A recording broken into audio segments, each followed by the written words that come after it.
So let's start with the agenda approval. A motion to approve the agenda. So And moved. a second. Okay, a second. Second. Okay, all in favor of the approval of the agenda? Aye. Aye. Aye. Any nays? The agenda is approved. Okay, we'll do the same for the minutes that were sent out on July 24th. A motion to approve the minutes. So move. Second. Okay, motion has been made to approve the minutes from July 24th. All in favor? Aye. Aye. Aye. Aye. Any nays? The minutes are approved. Okay, with that, we're going to go right into the gross tier 3 Fox Haven Farm subdivision presentation. We'll make a note that the PAB did not receive any testimony on the Fox Haven Farm subdivision, and we will continue our questions and comments from the PAB for the developer and the county staff. Once the PAB concludes the deliberations, at that time we will need a motion to vote on the Fox Haven Farm subdivision. So we'll start with our deliberations. Any questions from the board? I have a question, Gus. Dawn, the floor is yours. Thanks. I know that we talked about this being the first time we'd seen a tier 3, maybe in some time, a long time, not sure. I guess, I mean, my gut reaction is I feel like the developer's done a good plan. They're within their legal rights. They've reduced their impact. At the same time, it's just such a shame to see farmland being developed. And I wish we had, better use of MALF and other ag preservation programs.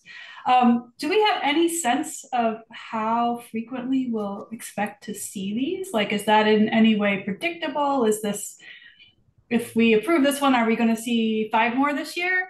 Or is this very rare? I don't even know if you have a way to answer that kind of a question on planning and zoning, but. Yeah, I could try. This is Mike Stringer with Planning and Zoning. Actually, I'll go back to the meeting we had just a few weeks ago where we talked about the measures and indicators report. That every year we report out, the development patterns in the county, where subdivisions are being approved, where building permits are being approved. And what we've been seeing consistently, for years now, is that the concentration of development is occurring in the northern and western parts of the county that aligns with the areas that we have infrastructure, where we have our major employment centers, where our land use policies are identifying areas for targeted development, redevelopment, and revitalization. So I expect this will continue to be an uncommon type of application that we get.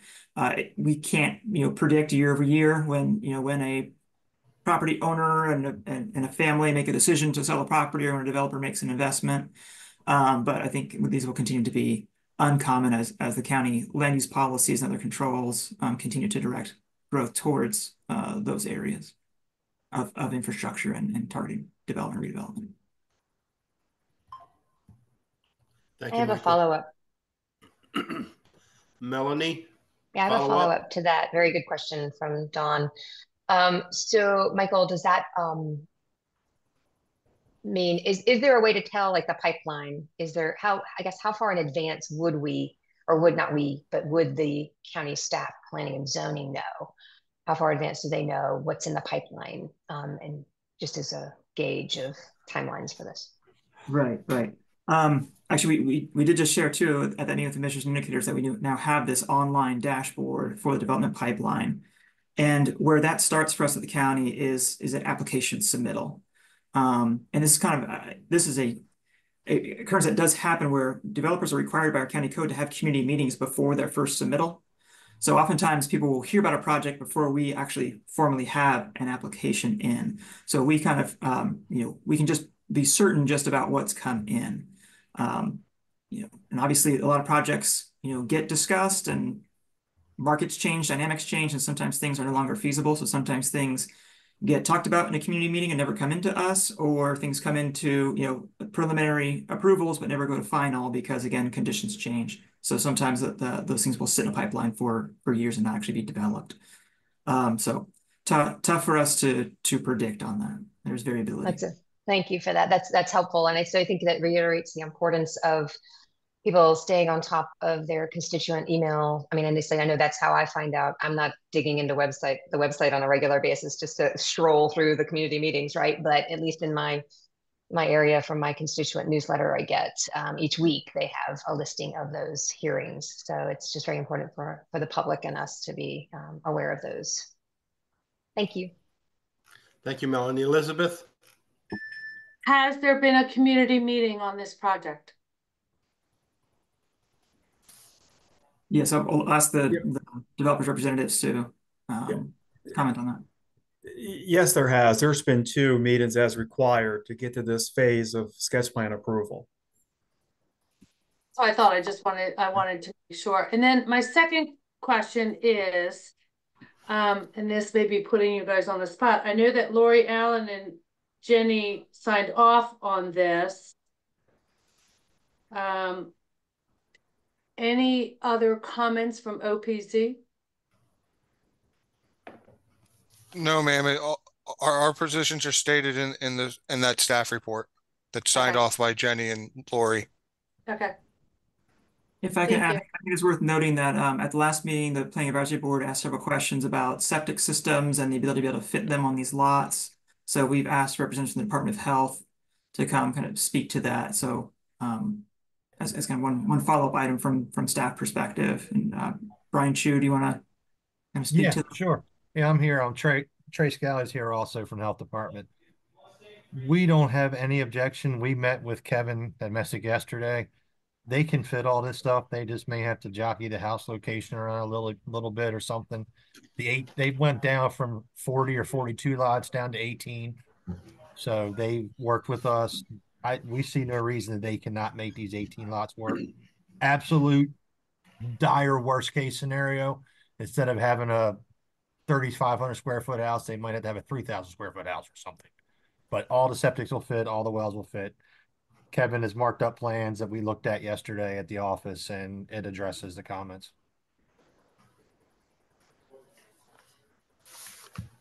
Okay, thank you. Melanie? Sure. I'd like to, so today we received an additional email, and I want to commend M&A, Messick and Associates, for just adding that level of detail on the parking. So we had illustrations about what fits in the driveway and what fits in the driveway plus a garage, and the additional parking area next to the rec center. I do think that whether you have a golf cart or not, you will, there'll be a worthwhile area for families to come in with kids and even bicycles and such. So I appreciate the effort to add that layer of detail for us. Oh, you're welcome. I agree with that, yes. Okay, any other comments?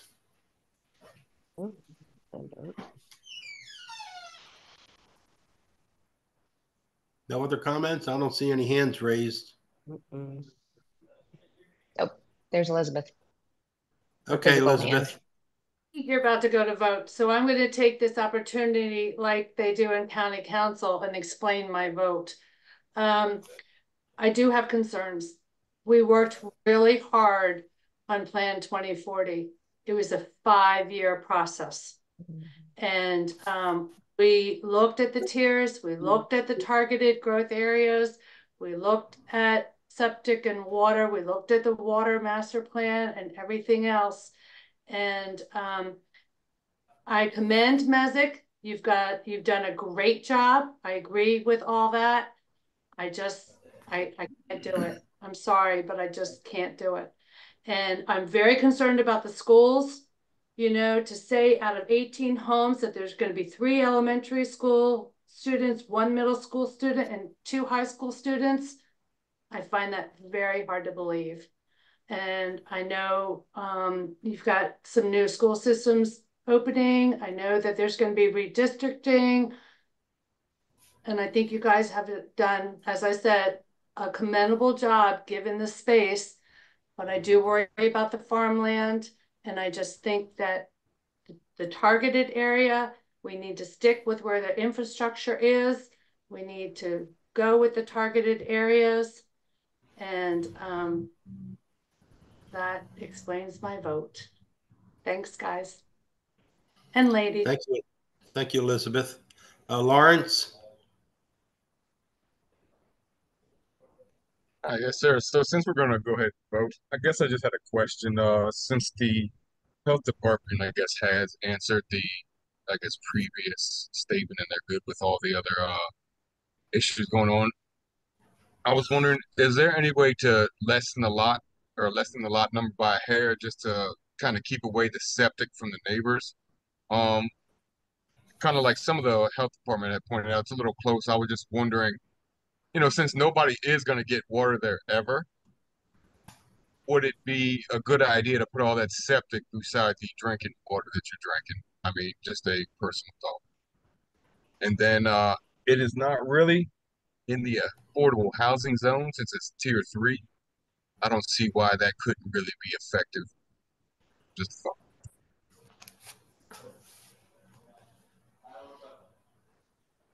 Looks like Brian Chu has his hand raised. Would you like to respond to that from the? Yeah, as far as the water wells and the water source, this part of the county is in the radium restricted area for water wells.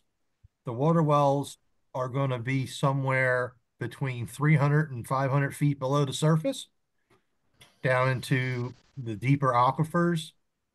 So there's no interaction or way for septic to get to the water supplies. All the wells are confined and they all meet the minimum setback of 50 feet from a well to a septic area. And I don't have the whole thing right here in front of me, that some of them may even be 100 feet. But all the wells, because of the radiological component to the upper aquifer in the northern part of the county, these wells will not be allowed to be drilled in the shallow aquifer. They have to go to the deep aquifer. Well, that helps any, Lawrence, or not, but Yeah, I understand. I understand that aspect of it. So no worries. I was just, from the layout that they provided, it was just extremely close, and the neighbors are also, I guess, on their own septic and well, and yes, that whole area. Yeah, so the whole area should be is correct. And so like there is nobody on there. So, it is just compounding to the problem. So, it also kind of goes into I guess, the other members of having too many, I guess, holes in one spot. So I guess the amount of lots, is that the minimum of like minimum setbacks? Are there any that actually have like, is there any way to give them all more setbacks? And it may be by lessening a lot, but that would be the engineer's thought. Correct. Yeah, I mean, if there were less lots, then yeah, I mean, things could be reconfigured if stuff was farther away from each other. I mean, all of them will meet the minimum state Comartin County requirements as it is shown now, once they, change up and revise the plan that we met with Messick about yesterday. I got you. Yeah, So, less lots is more space, yes. I mean, the minimum on a tier 3 was just an afterthought. I apologize, but if you're gonna go with the minimum for a tier 3 neighborhood, I just thought you might want to use a little more space. That's my thought. So if I can respond to that for a second, Mr. Chairman. Sure. Lawrence, we appreciate your comments. The lot yield that we have here, this is a cluster subdivision. It's intended specifically to limit the amount of development area on the property, which is why we are able to do the stellar job that we've all talked about with additional forest conservation areas. We're actually planting more forest tomorrow than we have there today. Increased and excess open space areas, increased excess recreation areas. And yes, those cluster developments do create a tighter impact, but that's exactly the intention. The intention of the cluster development is to concentrate and cluster the development in the center of the site, so that it is further away from the neighbors. And that is what creates the tight situation that we've talked about. And that's why we've taken extra care with the health department to confirm that what we've done is achievable. And remember, this is this has been probably a 3-year discussion, and numerous testing scenarios. So I believe, in my professional opinion, this is a very good subdivision. It's less than would otherwise be allowed. And I think we've done a great job of minimizing impacts and maximizing the environmental benefit. So I guess that's just my comment. Thank you, Mr. Newton. Lawrence, any other questions, comments? Good for now, sir. Thank you. Okay, Melanie. Thank you, Chair. So I'm going to also take the opportunity to explain my vote before we go there. Because I, as much as anybody, I'm very disappointed to see this. I do agree. I was also involved in Plan 2040, so I understand Ms. Rosberg's points. I'm also an architect, and feel that to Mr. Newton's points, they have done exactly what we would want them to do as an environmentally focused architect. They've done the clustering, they've done the reforesting. I wish that it was not septic. If there was some way to change that, I would plug into the health department, and some of these gentlemen know my position on this, that the state needs to get more progressive in what they allow residentially for our wastewater, and wet water and gray water. But I feel that of all the, if it was going to be 42 homes, I'd have a different opinion. It just seems that they've really done everything they could do to minimize, well, maybe not everything. You have pervious pavers and pervious asphalts and a few other things. You could definitely push some of those elements as well for sustainability. Are these LEED homes?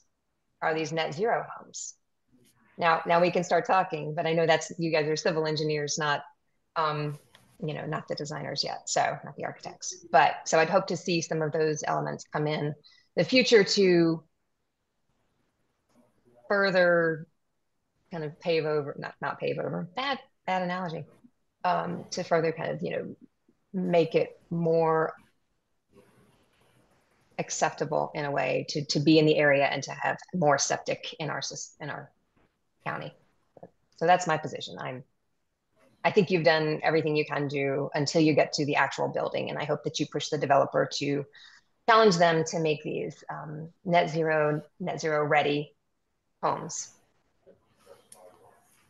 So, thank you, Melanie.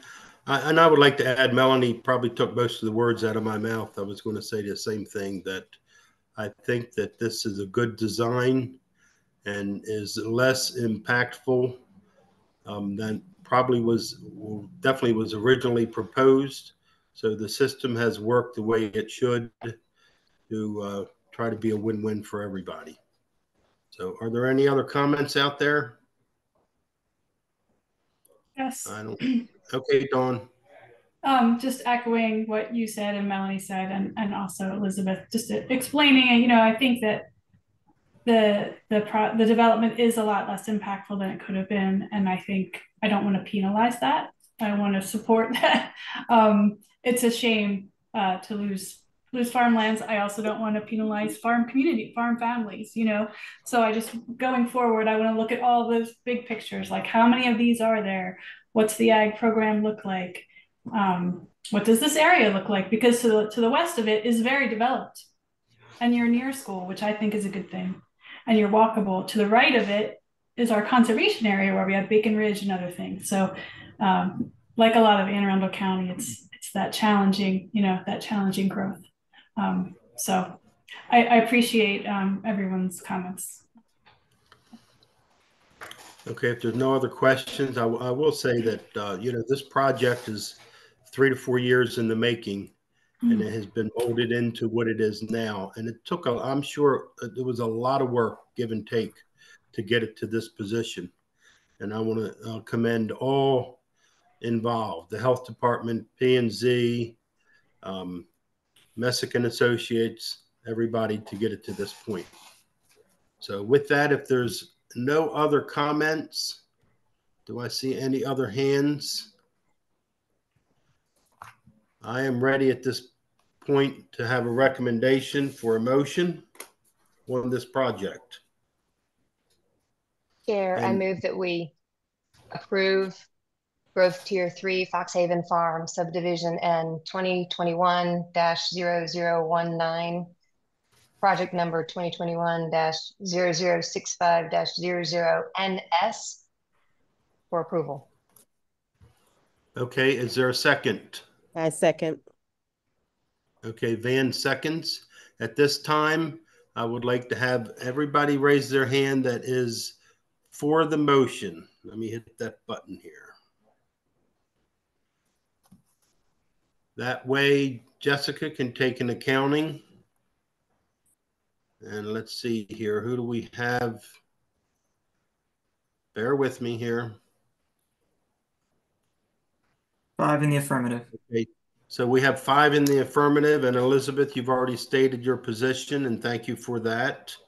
I do understand. So the motion carries.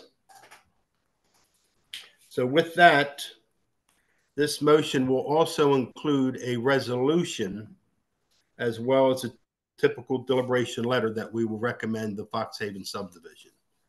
So enough with the Foxhaven subdivision, and thank you all involved and Message and Associates for your hard work and presentation. Thank you. Thank you, Mr. Chair, and thank you, PAB. Thank you, OPZ. Appreciate your help, and as well as the Health Department. Thank you, Brian and Trey, for being here. Yep. Not a problem, everyone. All part of the job. Yep. Administrative. We're a couple minutes ahead of schedule, but at this time, Jessica and Michael, administratively, what do we have? Also, first, before we do that, I'd like to mention that there was a former member of the PAB that passed away, Joan Maynard. And Joan was from Linthicum, and I worked with her for a number of years on the board. And she was a lot of fun, brought a lot, very good perspectives to the board, and was always great to work with. So I'm saddened by her passing. Wow. My condolences. Indeed. Okay, administrative, anything, Jessica, Michael? Okay, well, the big thing to look forward to is we're going to start another round of region plans here. So that'll be the big agenda items for the fall meetings coming up on September 18. We'll give a briefing kind of covering regions 1, 3, and 9 to update you on the process, the work that was done, highlight the key elements of those plans.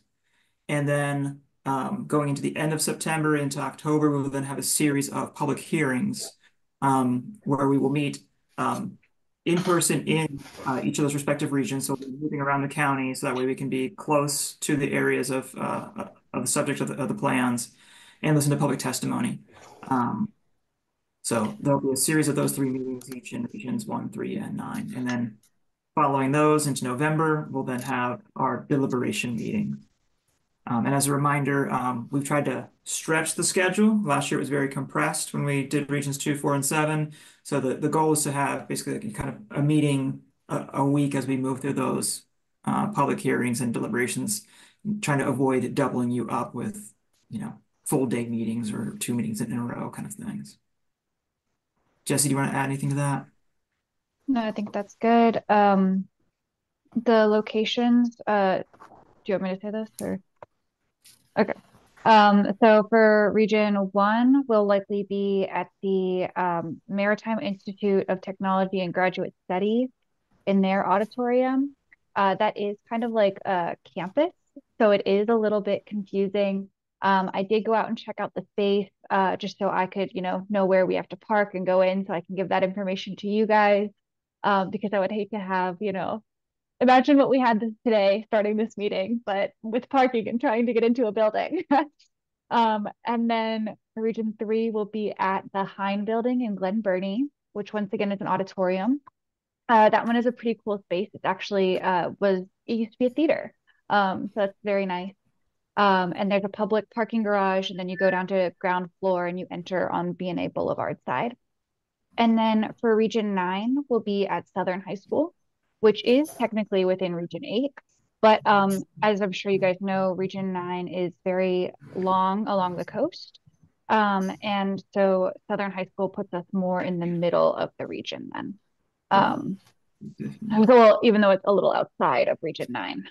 But yeah, and barring anything that keeps us from being in those places, that's where we'll likely be. I see Elizabeth's hand. And can you make Elizabeth? sure that there's no pre-development community meetings on the same day that we hold these region meetings? We had that conflict once before, and I just wanted to make sure that it doesn't happen again. We can check on that. There's some things we won't be able to control. Like we said, like sometimes there are, community meetings happening before we even get an application in, and like there's a lot of coordination to hit these dates. So we'll check and make sure you're aware, and we'll try to avoid, but we'll see what we can do in that front. Appreciate it. Thank you.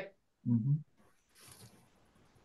So real quick, there's policy in other ways that we can help out with some of the things that you guys had said about as far as like the amount of buildings and net zero with the new buildings.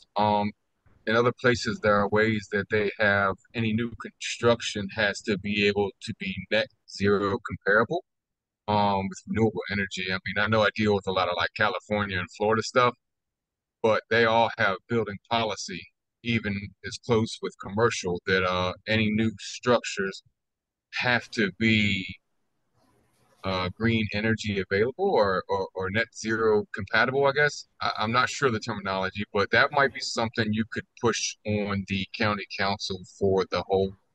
That way, kind of any tier 3 would be able to be included in that, and it'd be able to keep their building designers on their toes to be able to help address some of the other concerns that we had. I appreciate that comment. I believe that comment arose during the Plan 2040 Citizen Advisory Committee process, probably from one Melanie Hartwig Davis. So I believe we have a strategy in Plan 2040 that encourages the county to look at those kind of incentives.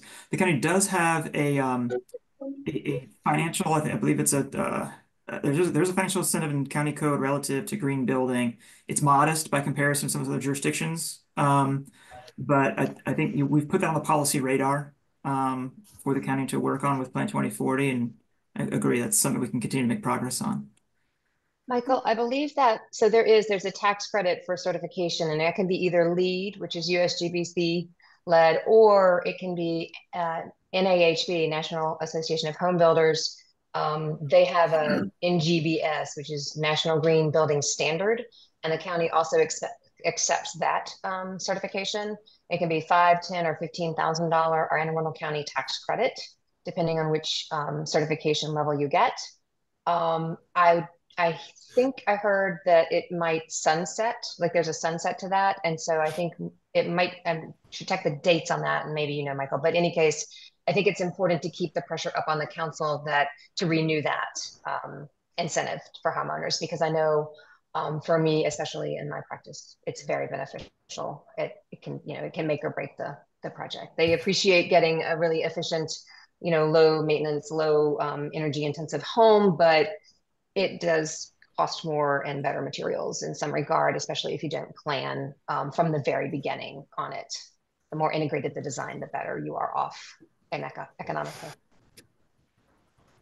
Tag team on that. I think what Lawrence was talking about, and I would definitely say, is that if we get these projects in tier 3, they have to be LEED, net zero, and everything else. And that's the only way that they're going to get before the PAB, is if that is in the approval process, that in tier 3, where you're not in a targeted area, you're not on septic, you're not on water, then you have to be this way. And that does take county council passing that bill.